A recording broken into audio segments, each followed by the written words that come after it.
The flash arrived before the word. From 30,000 feet, a bright, merciless bloom cut the morning open. A white sun blooming where a city had been. Within minutes, roofs evaporated, trees turned to shadows, and a heat that should not exist in any world rolled over streets and people and prayers. Back on the island of Tinian, officers watched a small rectangle of steel fall away from a bomber and disappear toward its destiny. In the deserts and factories of America, newspapermen and clerks, mothers and soldiers looked up at the same sky of the 20th century and blinked, unsure which miracle or horror they had just summoned. In the White House, a fresh-faced Midwesterner paced the halls. Harry Truman, who had taken the oath in the wake of Roosevelt's death and been thrust overnight from Senate rooms to the center of the globe. We tell this story as if it were simple, a single act that ended a terrible war. But history is never simple. The moment a bomb made a city vanish, a new era began. A calculus in which victory could be weighed in civilian bodies, and where moral language would forever strain against military necessity. Advocates would call it salvation. Critics would name it the birth of a crime. Both would claim history as their witness. This is not just a tale of technology and strategy. It is the story of a man with a stamp of obligation on his soul, of telegrams and scientific reports, of tired generals and anxious diplomats, of the smoke and the silence that followed the first flash. It is the story of a choice that seemed to promise an end, and yet opened a door from which no one could withdraw intact. What then did Harry S. Truman actually decide to do on those summer days of 1945? And what does that choice tell us about the limits of necessity, the scale of moral responsibility, and the shape of the world that followed? Harry S. Truman's presidency began in the shadow of another man's unfinished empire and ended in the dawn of a terrifying new world. When he inherited the Oval Office in April 1945, he inherited not only the Second World War but also a secret, a weapon capable of erasing entire cities. The decision to use that weapon would define his name and haunt history. To Truman, the atomic bomb was both a burden and a solution. It promised to end a war that had consumed millions of lives, to prevent a bloody invasion of Japan, and to bring American soldiers home. But it also demanded that he accept something no other leader in human history had faced: the deliberate annihilation of civilian populations as an act of state. In the days leading to Hiroshima and Nagasaki, morality and strategy became indistinguishable. Truman did not merely authorize an attack. He altered the moral architecture of modern warfare. This story is not about whether he was right or wrong. It is about the moment humanity crossed an invisible line. It is about how one decision, made in a room of weary men, turned victory into an existential question. Can peace built on total destruction ever be called peace at all? Harry S. Truman was born on a Missouri farm in 1884, far from the polished circles of Washington or the commanding heights of power. He grew up plowing fields, reading history by lamplight, and listening to his mother's unwavering belief that duty was not a choice. It was the measure of a man. He was not destined for greatness. There was no Ivy League education, no family fortune, no dynasty behind his name. When World War I came, Truman enlisted and became a captain in the artillery, leading men through the chaos of France. There, among mud and fear, he discovered a strength that neither privilege nor pedigree could provide: the ability to remain calm when everything around him was falling apart. After the war, he returned to Missouri with nothing but integrity and persistence. Politics at first was an accident. Backed by Kansas City's infamous Pendergast political machine, he ran for county judge, then for the U.S. Senate. In Washington, his reputation grew not from charm or rhetoric, but from an unshakable honesty. Truman became known as the man who couldn't be bought. When Franklin D. Roosevelt chose him as vice president in 1944, it was almost an afterthought, a compromise ticket. Truman himself had no illusions of becoming president. Yet only 82 days after taking office as vice president, Roosevelt was dead, and Truman was handed the heaviest burden of the 20th century. He had never been briefed on the Manhattan Project. In fact, when Secretary of War Henry Stimson first mentioned a new weapon of unusual destructive force, Truman thought he meant a conventional explosive. Within weeks, he learned the truth: that scientists had harnessed the energy of the atom and built a bomb whose power surpassed imagination. The man who had spent his life mastering practical problems, debt, politics, war logistics, now faced a moral dilemma unlike any before. The weight of that decision would rest not on a general or scientist, but on a man from Independence, Missouri, who still carried a farmer's sense of right and wrong. He would later write in his diary, "The final decision had to be made by the president, and no one else could make it." And in that simple sentence lay both his strength and the tragedy that followed. When Truman took the oath of office on April 12, 1945, the world was collapsing and reshaping itself at once. Nazi Germany was weeks from surrender. Japan, though cornered, refused to yield. Roosevelt's cabinet, stunned by their leader's sudden death, looked upon Truman as a caretaker, a man meant to manage, not to decide. He proved them wrong within weeks. Truman's first act as president was to assert control. He met with Secretary of War Henry Stimson, Army Chief of Staff General George C. Marshall, and scientists from the top-secret Manhattan Project. What they revealed was a weapon that could end the war in days, or redefine humanity's capacity for destruction forever. The project, led by General Leslie Groves and physicist J. Robert Oppenheimer, had consumed more than $2 billion and employed over 130,000 people across the United States. Yet until that spring, the man responsible for using the bomb had known nothing of its existence. Truman's instinct was not curiosity, but clarity. His presidency would be defined by decisive leadership. As he once told his advisors, "I don't pass the buck, and I don't take it from anyone else." That conviction would soon be tested by the gravest choice imaginable. In the interim committee, a group of civilian and military leaders formed to advise the president. Debate raged. Should the bomb be used as a demonstration first? Should Japan be warned? Should the emperor be preserved to negotiate surrender? Truman listened, but rarely spoke. He understood that while the scientists saw ethical dilemmas, the generals saw strategy, and he, as president, saw history. The Allies' demand for unconditional surrender had boxed Japan into a corner. American military planners estimated that invading the Japanese mainland could cost 1 million Allied casualties. The war in the Pacific had already revealed the fanatical resistance of Japanese forces. At Okinawa alone, 12,000 Americans had died, and over 100,000 Japanese perished. Truman's advisors, particularly Stimson and General Marshall, argued that a swift, overwhelming blow could end the war without an invasion. Secretary of State James Burns added another layer. The bomb, he suggested, might also send a message to Stalin, a demonstration of American supremacy before the post-war order began. Behind closed doors, moral philosophy gave way to geopolitical calculus. The language of duty was replaced by numbers, targets, and tonnage. On July 16, 1945, as Truman attended the Potsdam Conference with Churchill and Stalin, the first atomic bomb was detonated in the New Mexico desert. The code word from the test site read, "The baby is born." Truman smiled quietly, then wrote in his diary, "We have discovered the most terrible bomb in the history of the world. It may be the fire destruction prophesied in the Euphrates Valley after Noah and his fabulous ark." He now held the power of apocalypse and the decision of whether to use it. The decision was not made in a single meeting. It evolved, shaped by telegrams, reports, fears, and silence. By late July 1945, the atomic bomb was ready. 2 targets had been chosen: Hiroshima, an industrial and military center largely untouched by previous bombing raids, and Nagasaki, a port city vital to Japan's war production. Each was meant to display the weapon's full destructive power, not merely to the enemy, but to the world. At the Potsdam Conference, Truman received a coded message from Secretary of War Stimson. "Operated on this morning. Diagnosis not yet complete, but results seem satisfactory." It was confirmation that the first atomic test in New Mexico, the Trinity test, had succeeded. The explosion had vaporized a desert tower, turning sand into glass and lighting the dawn of a new age. When Stalin asked about the new weapon, Truman mentioned it casually. "We have a new weapon of unusual destructive force." Stalin nodded, pretending disinterest, though his spies had already informed him of the bomb's success.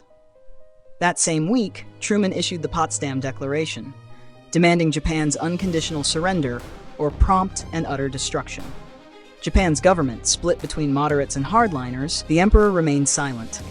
And so, the decision, one that would define modern history, fell entirely on Truman's shoulders. In his diary, he wrote, "This weapon is to be used against Japan between now and August 10th. The target will be a military objective, avoiding women and children as far as possible." The qualification, as far as possible, revealed everything about the moral geometry of modern warfare. On August 6, 1945, at 8:15 a.m., the B-29 bomber Enola Gay, piloted by Colonel Paul Tibbets, released a bomb nicknamed Little Boy. 43 seconds later, Hiroshima ceased to exist. A blast hotter than the surface of the sun leveled 5 square miles of the city. In an instant, over 70,000 people were dead. Tens of thousands more would die in the following weeks from burns and radiation. 3 days later, August 9th, a second bomb, Fat Man, fell over Nagasaki. Another 40,000 lives ended in moments. For Truman, the days that followed were filled with mixed triumph and unease.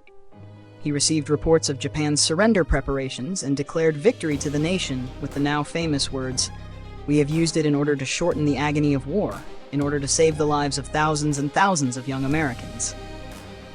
Yet even as crowds cheered in the streets, questions emerged behind closed doors.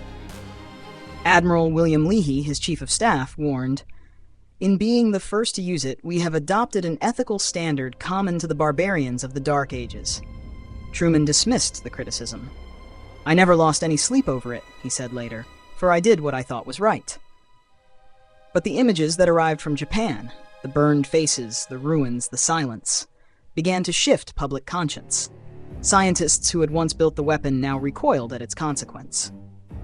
The physicist Leo Szilard, who had helped conceive the chain reaction, called it the first step toward annihilation.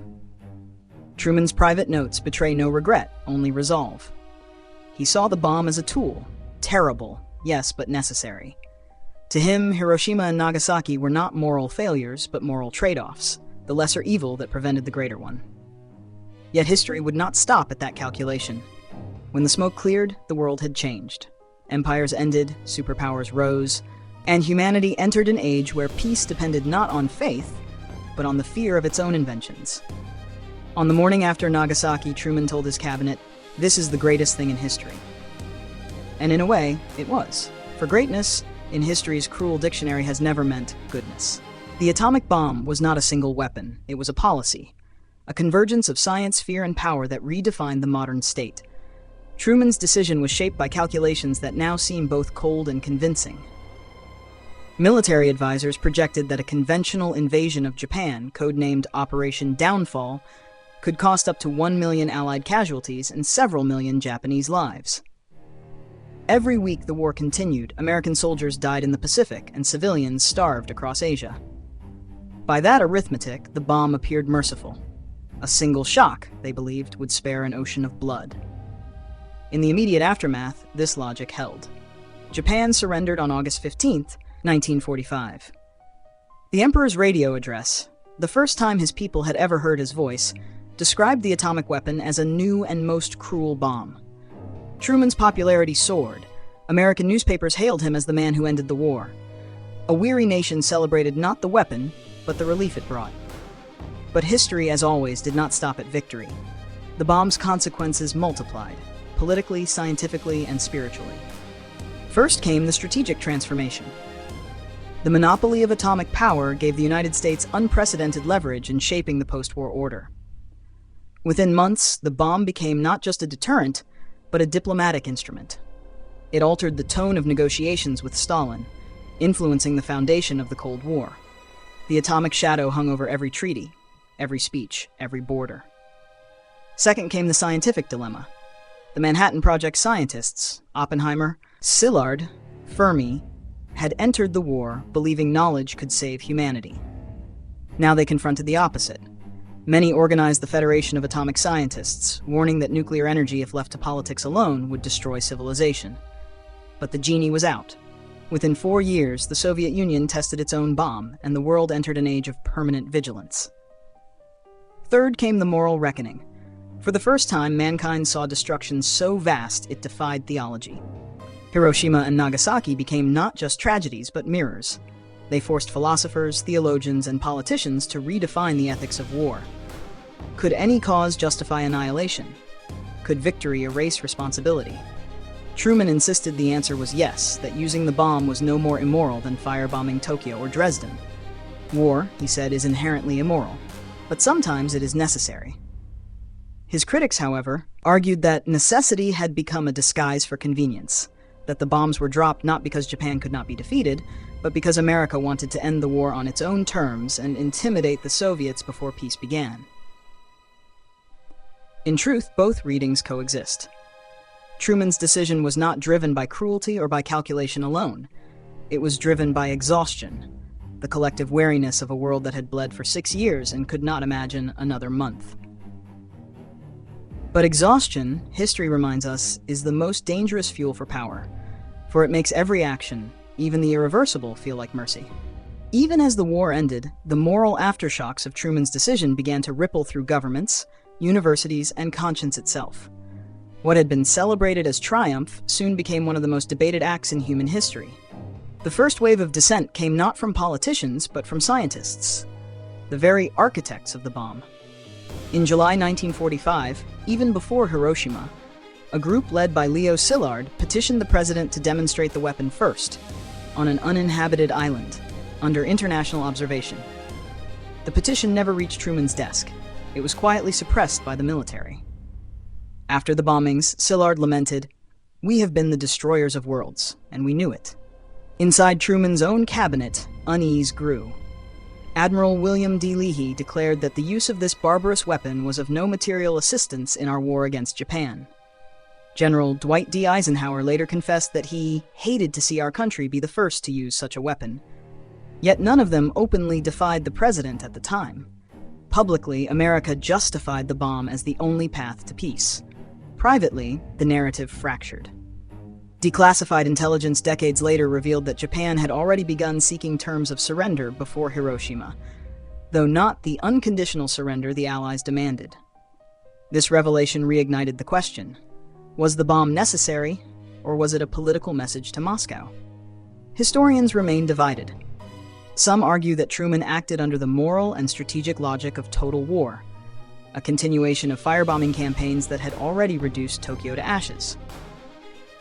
Others contend that he sought to shape the post-war order, proving American dominance before Stalin could advance further in Asia.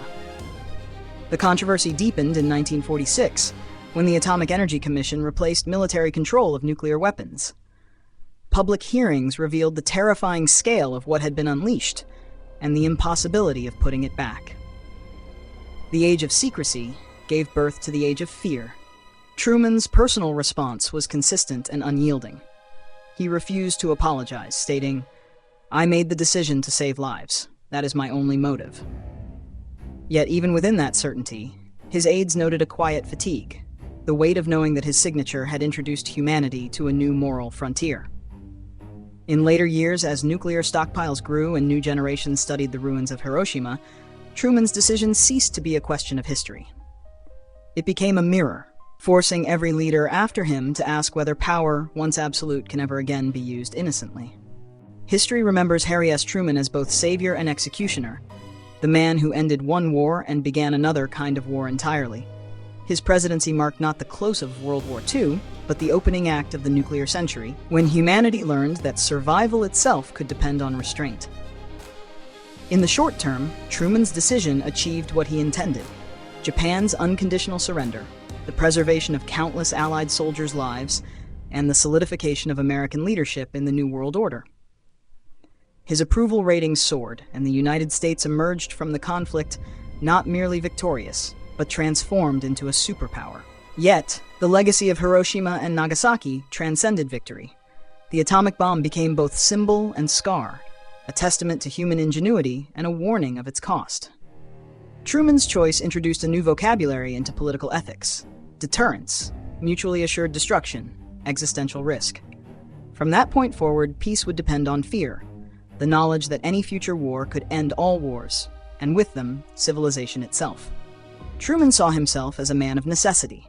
He often said, "I never gave it a second thought after the decision was made." But history did. Every generation since has wrestled with the same dilemma. Does morality end when survival begins?